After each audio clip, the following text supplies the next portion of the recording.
Pinasimulingan ng National Bureau of Investigation na buto raw na hindi raw buto ng tao ang nadiskubre sa septic tank sa loob ng You Believe It Prison. Sa pagdinig ng Senate Committee on Justice and Human Rights, nanindigan ng NBI na buto raw ng manok ang nadiskubre. Ang pahayag na ito ng NBI, ikinagulat ng ilang senador. Tunghayan ng detalye sa report ni Criza Lopez. This is not of human origin.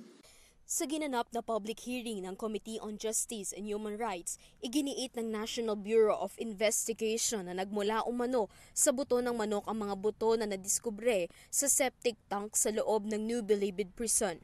Sa public hearing, tinalakay ang mga kaguluhan na nangyayari sa loob mismo ng New Bilibid Prison, kabilang narito ang pagpatay sa mga persons deprived of liberty o PDL, iligal na aktibidad at mga pagkawala umano ng mga inmates. Sa investigasyon ng NBI, sinabi na hindi nagmula sa tao ang buto na natagpuan sa septic tank. Nagsagawa rin daw ng forensic identification ang NBI. Dito nasabi na hindi ito mula sa isang tao.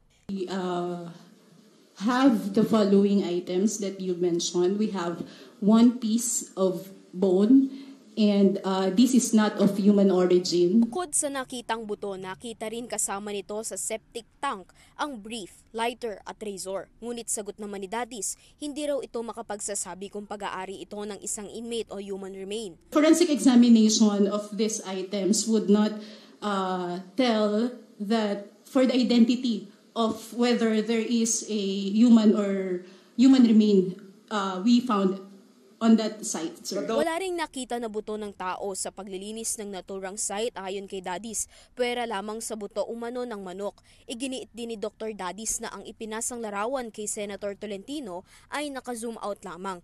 Ito ang naging sagot niya sa sinabi ni Tolentino na malaki ang nakitang buto sa site base sa ipinasang larawan. Is the one that is shown in media, and perhaps the one that you have, perhaps you think it's just, I think it is just zoomed out. But if you try to compare it with the actual size of a chicken leg bone, it is equal, consistent to a chicken leg bone. So yun lang. Maliban dito, matapos ang public hearing, nagsagawa naman ng press conference ang mga senador na sumama sa public hearing. Ayon kay Tolentino, ikinagulat niya ang naging sagot ng NBI, ngunit hintayin pa rin ang resulta ng UP Forensic. Gulat, pero hintayin pa rin natin yung validation ng UP Forensics. Within a few days lalabas na yon.